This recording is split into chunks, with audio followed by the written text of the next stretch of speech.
Ndagusuhuje, njye nitwa Leonce Kwizera. Ndakwifuriza kugira impagarike n'ubugingo. Wigeze ukora imibonano mpuzabitsina idakingiye, none ukaba uhorana ubwoba ukeka ko waba waranduye virusi itera sida? Ndakubwiza ukuri ko nukurikira iki kiganiro kugera ku musozo wacyo, uraza kukirangiza wamaze kumenya neza niba waramaze kwandura cyangwa niba ukiri mutaraga. Ubusanzwe sida nk'indwara ntibaho, ahubwo sida ni uruhererekane rw'indwara nyinshi zibasira umubiri bitewe no gucika intege k'ubwirinzi bwawo, maze n'indwara zitakabaye zifata umubiri noneho zikawuzengereza.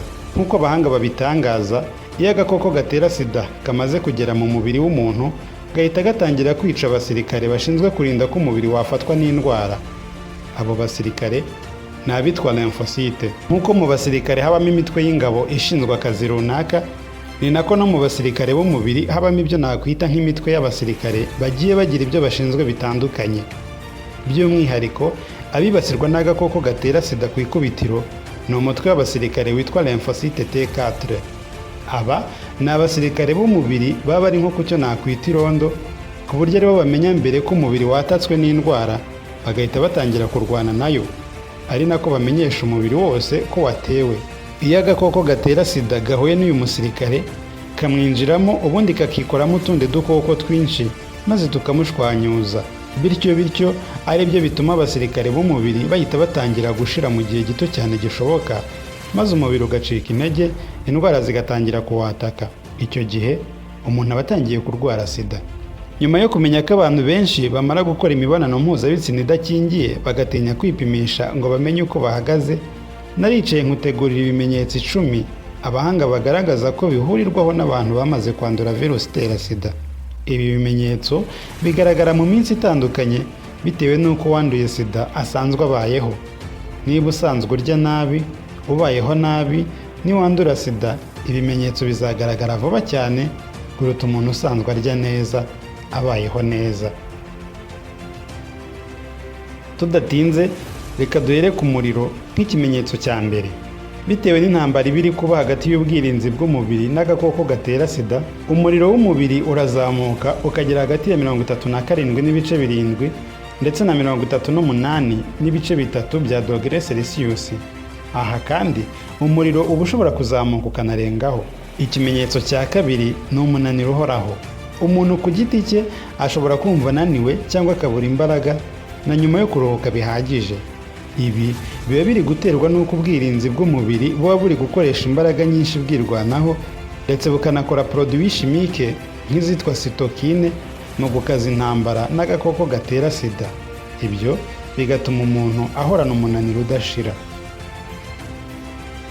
Ikimenyetso cya gatatu, kubyimba kwa lymph node. Ubusanzwe lymph node ni igice kimwe mu bigize sisiteme y'ubwirinzi bw'umubiri, ikabikora nk'akayunguruzo ka za bagiteri na virusi, ikazibuza kuzerera mu mubiri kugira ngo zitanduza ibindi bice by'umubiri. Kubyimba kwayo rero bikaba kimwe mu bimenyetso by'uko ushobora kuba waramaze kwandura virusi itera sida. Bikaba ari gake cyane kubyimba kwayo byaterwa na kanseri. Ahantu hasanzwe ushobora kubonera ko iyi lymph node yawe yabyimbye harimo nko ku ijosi, munsi y'umusaya, mu maboko ndetse n'aho amaguru ahurira.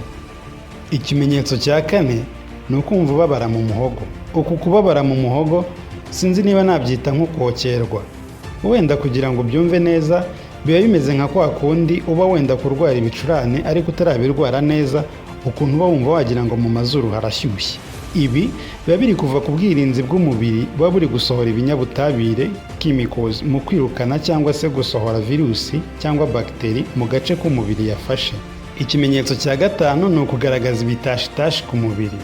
Ibi bitashitashi bishobora kugira amabara atandukanye ku mubiri, aho ureba umuntu ukabona agiye afite amabara ku bice runaka by'umubiri. Umuntu ashobora kugira ibintu bimeze nk'ibishishi bibyimbye mu maso. Ibi bitashitashi kandi bishobora gukwira umubiri wose. Gusa ariko aho umuntu wese ufite ibi bitashitashi cyangwa ibi biheri bibyimbye, ntabwo buri gihe biba bivuze ko arwaye sida, kuko bishobora guterwa n'impamvu zitandukanye zirimo nk'ingaruka z'imiti imwe n'imwe n'ibindi bitandukanye. Ibi rero nubibona uzamenye ko ari ikimenyetso cy'uko ubwirinzi bw'umubiri wawe bujagaraye butari hamwe. Mu gukomeza kurebera hamwe ibimenyetso bishobora kwereka umuntu ko yaba yaramaze kwandura virusi itera sida nubwo yaba ataripimisha, Reka turebere hamwe ikimenyetso cya gatandatu, aricyo cyo kubabara imitsi mu buryo bukomeye. Ubusanzwe buri muntu ashobora kurwara imitsi bitewe n'impamvu zitandukanye, zirimo uburwayi busanzwe ndetse no kugera mu zabukuru. Gusa umuntu uri kubabara imitsi bitewe n'uko arwaye sida, byo biba birimo itandukaniro, kuko we yumva ububabare burenze ubusanzwe. Abantu barwaye sida bakunda kubabara imitsi y'umugongo, iy'ikibuno ndetse n'iy'amaguru n'ibirenge. Ikimenyetso cya karindwi, gukorora. Bitewe no kuba umubiri uba wamaze gucika intege, uturwara twose dutangira kuwataka tukawuzengereza. Muri utwo harimo nk'inkorora. Ubundi agakoko gatera inkorora, ubwirinzi bw'umubiri burakabasha bukanakirukana byoroshye. Kuko rero udukoko dutera inkorora tuba twuzuye mu mwuka duhumeka ahantu aho ariho hose, umuntu aba ashobora guhura natwo mu buryo bworoshye. Iyo ubwirinzi bwawe rero budahagije, utangira gukorora. Mu gihe inkorora irengeje ibyumweru 2, ugomba gutangira kugira amakenga. Ikimenyetso cya 8, kurwara umutwe udakira. Ubushakashatsi bugaragaza ko abarwayi ba sida bahawe ubutabazi bwihuse bose bagaragazaga ibibazo byo kubabara umutwe. Nubwo umuntu ashobora kubabara umutwe ku mpamvu zitandukanye, ariko abarwayi ba sida hafi ya bose bahurira ku kurwara umutwe udakira. Ubusanzwe udukoko dutera kurwara umutwe iyo twinjiye mu mubiri, ubwirinzi buhita butwica byoroshye. Ariko nyine umurwayi wa sida ubwirinzi bwe buba bwaracitse intege. Mu gihe rero nawe urwaye umutwe ukabije ukabona umaze igihe udakira, menya ko bishobora kuba biri guterwa n'ubwandu bwa sida. Ikimenyetso cya 9, kubira ibyuya byinshi. Umurwayi wa sida arangwa no kugira ibyuya bikabije, cyane cyane mu gihe cya nijoro, aho usanga yatoheje ibyo yararanye ndetse n'ibyo yiyoroshe. Ibyo biterwa n'uko umubiri uba uri kugerageza kuringaniza ubushyuhe bw'umubiri kandi unakomeza guhangana n'agakoko gatera sida.